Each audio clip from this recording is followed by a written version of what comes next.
Hello and welcome to the Car Care channel. So in today's video, I want to talk to you about the top things that destroy cars, that make them unreliable, make them not last long, and these are some things that you want to avoid, be aware of, take care of, be careful.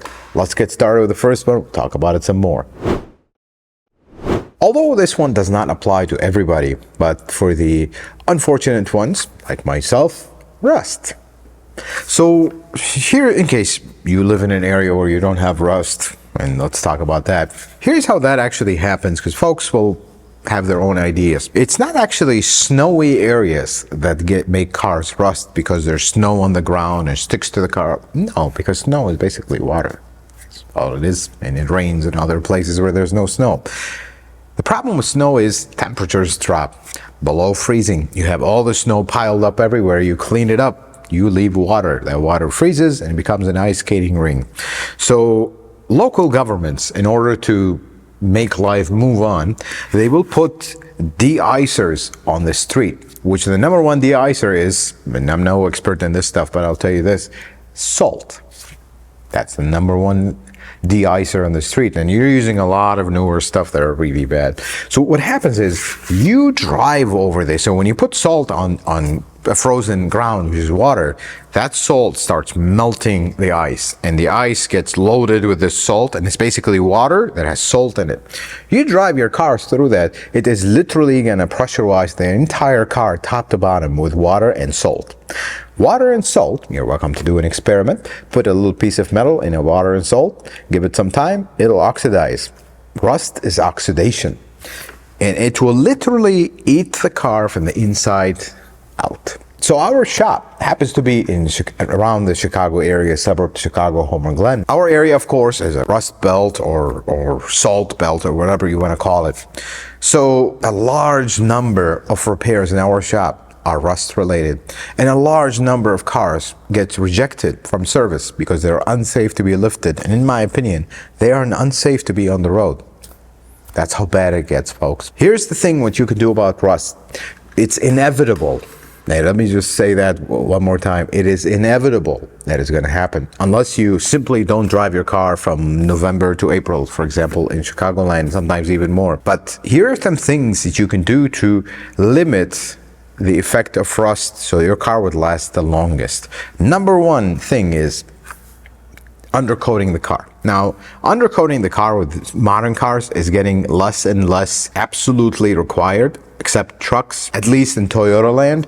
But undercoating is also an important thing. Your best time to undercoat a car is when it's brand new, it hasn't seen salt, it's clean, undercoated. Because undercoating also comes into the problem area. If your car already has rust, already has salt on it, and you haven't washed it properly, you can actually lock that in. And if you have a pinhole, it'll start rotting at a much rapid rate, because all the rust needs is oxygen and something to start that process, which is in this case salt. So the other thing that you can do, not everybody will be able to undercoat their car and all that, but the other thing you want to do, every time in winter when there's salt, your temperature goes over freezing, go wash your car and wash it underneath. A lot of automatic, we're not talking, go underneath it with a hose. It's cold. You can't do that. Not everybody's going to be willing to do that, although some will, which I admire. Now, car washes in areas with salt, they will have an underbody blast. Go wash your car 2 times.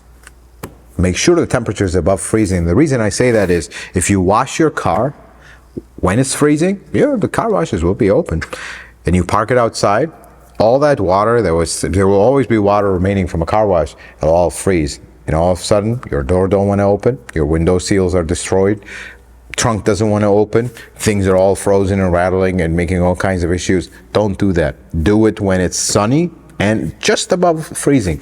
Go wash the car, park it in the sun, let it dry out. That is very important that you do that. I hear so many folks, and I see it on their cars. Their policy is, we're going to wash the car in November before the first snowfall, and we will not wash it again until the end of winter. Because what's the point? It's going to get dirty all the time. Well, there's a big point. Be very careful. Rust is the number one destroyer of cars, folks. You're probably wondering from the title, Yes, folks, this is actually the number one car destroyer because not everybody has rust. The owners. Unfortunately, in 2024, which is beyond my belief and comprehension, there are folks out there, their idea of taking care of their car is once a year, they'll take it to a $3 car wash, use their free vacuum, we're all set. That is a problem. I still see folks that just their car maintenance is the last thing on their list. Folks, cars are very expensive. Cars are not an investment. Cars are a giant loss in your life. That's just the reality. It's a tool to get you by. It is something you put your money into it and you never recover it. It's not like real estate. So the investment part comes in you taking care of it so it wouldn't break your bank and you minimize the loss of this car. You're already depreciating. There's no way around it on everyday cars. But you try to minimize the loss. That's how taking care of a car is. People don't maintain their cars. I see three types of folks. One person will over maintain their car and kind of negate the whole point. You end up spending so much on your car maintenance, unnecessarily so, that it's like we're trying to prevent the car from breaking down and costing you money by throwing all kinds of money in maintenance that's unnecessary. And then I see the second type of folks that knows nothing about cars, takes it to the mechanic, does everything the wrong way, wrong fluids, the wrong parts, wrong repairs, and but in their mind they are taking care of this car, but hey, why is it falling apart? Well, did you question what is being done, and your person who's working on the car, are they even qualified to work on it? Most of the time, no. The third type is the type that the car is like, I don't know, a broom. It's just an object in my life. I don't care about it. I just want it to do what it needs to do and just figure it out on its own. That's a problem, folks. Don't over maintain your car, but maintain it properly. You cannot, I say this in some videos, you cannot over maintain your car, but there is a limit to things. Do your maintenance properly. Understand it, because folks are the number one destroyer of their cars. They'll follow incorrect procedures. They'll not fix the car right. They'll take it to a shady place and not question it. And that's how cars get destroyed. Because folks, there are some cars that come to my shop that I look at them. They have 200, 300,000 miles. And it's like, oh my God, look at this car. It looks better than a one-year-old car after it, because people care about their things. Take care of your car. Not just maintenance, although that's the most important thing, but clean it properly. Don't get it dirty to begin with. Care for it. You will never recover the money you paid for a brand new car, but at least it will reward you by lasting long and not costing you a lot in repairs. It's very simple. Don't neglect your cars, folks, please. The next one is mechanics. Fortunately, that is something we have to talk about in the automotive industry. So here's the problem with the automotive industry. You have two places, maybe three, let's call them three, that you can take your car to repair it. You can take it to a dealership, which is the authorized manufacturer dealership. You could take it to an independent facility, or you could do it yourself. Do it yourself? Talk about last. Let's talk about dealerships.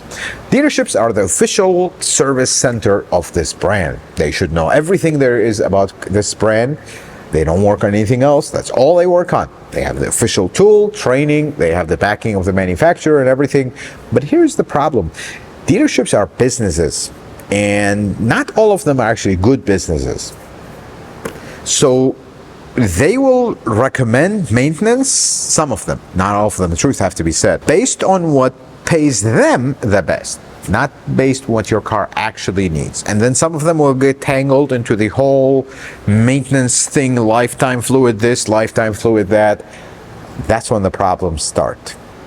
And then you decide, you know what, I've had enough of the dealership and their games. You happen to live in a town with a bad dealership. Well, let's take it to the independent shop. There are a lot of really good independent shops out there, but equally, there is a lot of really not good ones. I mean, the biggest problem with independent shops is parts. You go to an independent shop, there's a large majority that will not use the original parts. And sometimes they will actually make problems worse. I'll give you a case in point. You take your Toyota. So our channel, in case you are not a Toyota owner watching this video, our channel is based on Toyota. So let's use that as an example. You take your Toyota Camry 2015, it's just about to turn 10 years old, to an independent shop for an oil change. Hey, while you got the car up in the air, you're doing the oil change, could you take it once over? Make sure everything is good. Sure. Well, they come back, hey, your struts need to be replaced. Okay, well, you know nothing about cars. Your struts need to be replaced because, no car lasts 10 years. You got to replace them. Okay, well, we got to take care of the car. We depend on it. Put some struts. They go put horrendous aftermarket struts that are actually worse than your original ones were, which were perfectly fine. There's no noise, no issues, no nothing. Then, 2 years later, these horrendous struts fail, and now you have problems with the car. Do you see how your mechanic just actually caused your car quality to degrade? If you would have left the original struts that were perfectly fine and just replaced them just because, you would have been perfectly fine at year 11 and 12. But now you have problems. Now you got to start all over again. Replace them again and again and again. That's the problem. There's a lot of shops that rise and fall on their profit margins. And I get it, folks. I own a shop. Shops are very expensive to run. No millionaires come out of automotive shop. Let's just put it this way. Do the right thing, though. Give, this is going to sound very strange, power to the people, folks. You bring your car in the shop. Does your mechanic tell you what kind of parts you want to go in the car? Do you want original? It's expensive, but it's worth every penny. Or do you want aftermarket? And then aftermarket, there's multiple grades. Are we putting the cheapest one and charging you more than the original? I see that all the time. I just had a kind of interaction with a shop for a warranty thing that happened to a car. The shop was willing to charge $90 for a $27 part. The exact same thing, original part. And then shops will charge a ridiculous amount in shop supplies. Folks, I understand the shop supplies thing. I don't charge it in my shop. I just charge whatever supplies we used. Actually, if we didn't use anything, well, we don't charge you for it. But then the overcharging of things, that's the problem. Did you give this customer the option? Or are you just overcharging and putting the cheapest thing and charging them the most expensive one? That's how cars fall apart. When you start improperly fixing them, because the shop's priority is profit, not really taking care of you and your car and making sure you make the best decision. You get a rusty car that is about to fall off. It's about to break in half the frame. Are we going to really work on this car? We're not. I'm just going to flat out tell you. And some folks will attest to that, and some of them get really upset. Your car has holes in the frame, and the frame's about to fall off. I'm not going to work on your car. Not because I don't feel like working on rusty cars, because I don't think this is a good idea for you, and I'm not going to enable you to put money in a car that's not worth it. I'm going to tell you, I'm not going to work on it. And I hope other shops do similar things, because anybody that fixes a car that shouldn't be fixed is contributing to the problem of you continuing down this path. Not many shops, unfortunately, will come to you and just sit down, look you in the eye and tell you, I don't think your car is worth it. That's the problem. And I get it. It's a very uncomfortable conversation for me, but you gotta have it. Because I'm a professional. It's not my job to make people happy. It's my job to tell them the truth, the way it is, and give them my professional opinion, and we move on with life. Bad news is better than chasing after a wild dream that doesn't exist. That's the reality. Folks, you got to pick your mechanics right. Mechanic could make or break a car's longevity and reliability. And the last one is, this is one I debated on talking about, but we have to. Internet warriors. Let me explain. Internet is a beautiful place in 2024. You want to learn about anything and how to do anything, or really understand how something works? Everything is available. That was not the case back in the day, folks. You had to go to the library, get an encyclopedia or whatever to learn about things, and they were just whatever was published. Now you can learn multiple visions or like sides or angles of anything you want to learn about from multiple people and their multiple views. That's a beautiful thing, but take advantage of it. Here's the problem. Among everybody that actually know what they are talking about and talking about things, there are the internet warriors, keyboard warriors, whatever you want to call them. And I see this all the time. Folks, for my regular viewers, I am in many groups and forums kind of lurking in the shadows to see what their heading is on very limited free time. And I want to see, it's very fascinating to me to see what car owners do with their cars, because that helps me understand my customers better, understand what's going on in the world. That's just part of research. So here's what I see. I see folks will have very strong opinions about things, and they will just push that agenda or idea or opinion based on others talking about it and no experience with it at all. That's a problem. Do you see that problem? When folks will make recommendations based on no experience or a singular experience, that's a problem. I encourage folks to be part of groups for their cars, forums for their cars, although unfortunately forums are, at least what I see, not the biggest thing, or closed groups, whatever the case may be, a community of similarly minded, similarly interested folks in that particular model or brand. It's a very nice thing. You get to talk to other folks. Hey, is this normal? Hey, do you feel this? Is this becoming a problem? What's going on? Hey, this accessory, this customer, did you know that? It's a very nice thing to do. It's beautiful. Community of car owners for the same car. But within that, you have a problem, you ask it. This is the number one thing that really concerns me. Folks will have very hard opinions, and then when you question them a little bit about it, they have no backing. Oh, I've been doing this for years, never had a problem. But you are a single owner. And when the entire automotive professional industry is recommended against it, don't you think, who do you want to listen to? A single person with a single car that did one thing and got away with it? Or hundreds of thousands of cars that are being serviced every single day with the same problem because of the same neglect or practice? Be careful of that. Because I see so many folks get recommended things that take them down the path of nothing. And then when you get to a point where it's like you got yourself in some real problems, you try to find that person. Hey, but you said to do this. What? It will ghost you and disappears. That's the other bad side of the internet. Be careful of your sources. Is the source you are listening to have been verified? And then is multiple sources saying the same thing?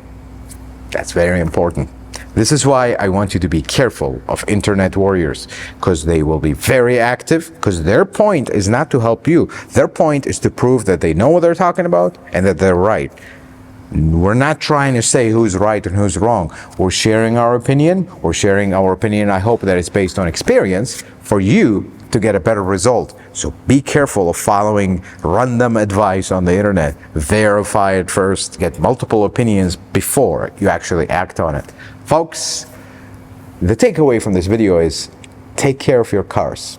Not only take care of your cars, but paying somebody to do that. If you can't maintain it yourself, that's fine. But take care of your car by educating yourself, knowing what's going on. Knowledge is power, and it is available, it is free, it is out there. Go take advantage of it. That is what I want you to take away from this video. Please. It breaks my heart every time we have a conversation because of neglect of a car or bad practices or things that literally destroy folks' cars that they paid all their hard-earned money, and they're in tight situations and bad situations.